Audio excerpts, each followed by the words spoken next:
This is me in shambles trying to get my house all packed up and everything finalized. It's not fun. Jeff Gallant is packing once again. He barely unpacked because just days after moving in, his rented apartment went up for sale. Now he's got to find somewhere else to live. What does that mean for you? I mean, we're here in your home with your 2 kids. Well, you're a single dad. Myself right now, I'm 3 days away from being homeless, basically with no leads on anything. All this, I never even got unpacked, basically. Jeff is hardly the only one facing this. Charlottetown's vacancy rate is basically zero. Finding a rental property is a challenge nationwide.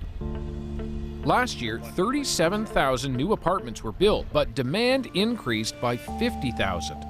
Today, I'm going to show you some of the areas that we're making inroads, but we still have a lot more work to do. For Charlottetown's Mayor Philip Brown, more rental space is a top priority, especially affordable housing. Charlottetown, he says, may be a small city, but it's got big city problems.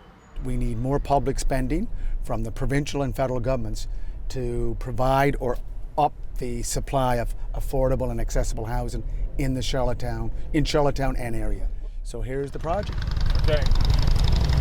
What's this going to be? This is a site of a project that's been in the works for the last 6-8 months. Mayor Brown wants the next federal government to help cities build more like this. And it may not look like much yet, but this site will soon be rental apartments geared to income. Will be a 60-unit apartment building. 50 units will be dedicated towards affordable and accessible housing. Charlottetown's growth is driven by jobs, immigration, and students. Now there's a waiting list to rent some places, including Sierra Elkerton. She too was desperately trying to find somewhere to live. That search is not going well at all. So this is the kitchen. She's paying $625 a month furnished for this basement unit, an absolute steal in a red-hot market. But an inspection just revealed the apartment doesn't meet code, so Sierra's being tossed. Duplex, fully furnished, 2-bedroom, upstairs apartment. The cheapest ads she's looking at list apartments for nearly twice the price. Close to UPI is $1,700. Holy hell. Cost of living is way too high. Considering it's such a small city, cost is way too high. Way too high is something the mayor hears often. What's the one that sort of sticks inside you and motivates you to drive forward on housing and affordable housing? Single women that don't have a place to stay. The city of Charlottetown just opened a shelter for women. It's called Blooming House. And I get calls.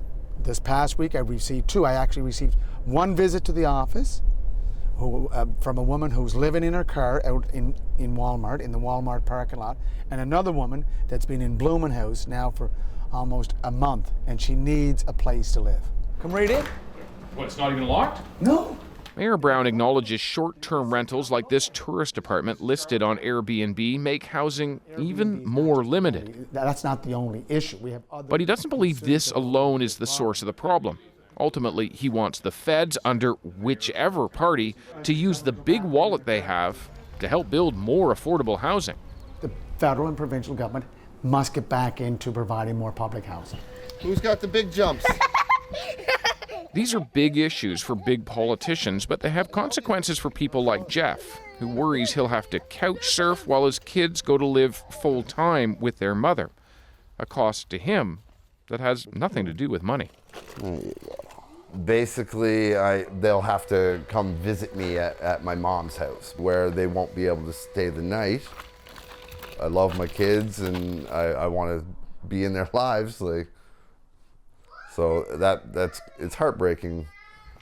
I can't sit down and watch TV with my kids or play with my kids right now because I don't have a place to go or take them. After he met with Jeff, he managed to find a new place to live. So did Sierra. But now, like so many Canadians, they're paying more than they feel they can afford. David Coleman, CBC News, Charlottetown.